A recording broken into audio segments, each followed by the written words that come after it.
এবছরে 15ই ফেব্রুয়ারি আসছে শিবরাত্রি। তো আমি তোমাদের সবাইয়ের কাছে প্রত্যেক বছর এটা বলি যে শিবরাত্রিটা অবশ্যই পারলে পালন করো। কারণ শিবরাত্রি হচ্ছে এমন একটা দিন, যেদিনকে মানুষ যেটা ম্যানিফেস্ট করতে চায়, একটা মানুষের সারা জীবনের যেটা ইচ্ছে থাকে, যেটা সে চায় কি সে অনেক বছর ধরে চেষ্টা করেও পাচ্ছে না, সেই ধরনের যে কোনো একটা উইশ বা যে কোনো দুটো উইশ সেটা বাবা ফুলফিল করেন এবং একদম মন থেকে করেন।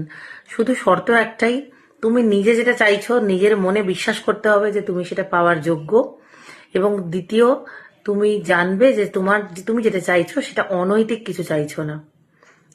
এইটাই শর্ত, আর কিচ্ছু নেই। তোমার নিজের ইন্টেনশন যদি স্ট্রং হয়, তুমি যদি অনেস্ট হও, তুমি যদি সেটার জন্য খাটছো, কোনো কারণে ব্লকেজেসের জন্য সেটা হচ্ছে না, শিবরাত্রি পালন করলে সেটা হবেই হবে, একদম 100%। এবং তোমরা হয়তো বিশ্বাস করবে কিনা জানি না, আমি লাস্ট 7টা বছর ধরে শিবরাত্রি পালন করছি। আমি শিবরাত্রি যে মানত করে শিবরাত্রি পালন করি, আমি আজ অব্দি সব কটা জিনিস পেয়েছি। আর এই কথাটা বলতে গিয়ে আমি তোমাদেরকে জানাই, শিবরাত্রিটা অনেকেই জানো খুব কঠিন একটা উপোস, যেখানে মানুষকে প্রচন্ড নির্জলা উপোস করতে হয়, খাবার খেতে পারে না, রাত্রে ঘুমাতে পারে না। এবং অ্যাকচুয়ালি আইডিয়ালি যারা শিবরাত্রি পালন করে তারা 4 প্রহরেই বাবার মাথায় জল ঢালে, এবং পরের দিনকে অমাবস্যা, সেদিনও নিরামিষ খেতে হয়, এবং শিবরাত্রির আগের দিন সংযম পালন করে নিরামিষ খেতে হয়। এগুলো সবাই তোমরা জানো।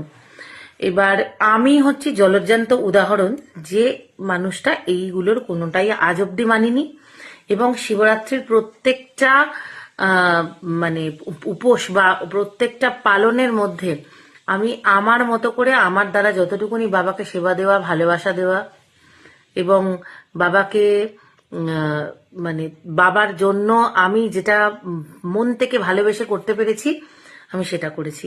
আমি কোনোদিন নির্জলা করিনি, কোনোদিন আগের দিন রাত্রে সংযম পালন করিনি, আমি পরের দিনকে অমাবস্যাতে নিরামিষ খাইনি, আমি এগুলো কিচ্ছু করিনি। আমি একদম মানে আনকুকড, মানে কি বলে তোমার, ফলাহার শুধু করে থাকিনি।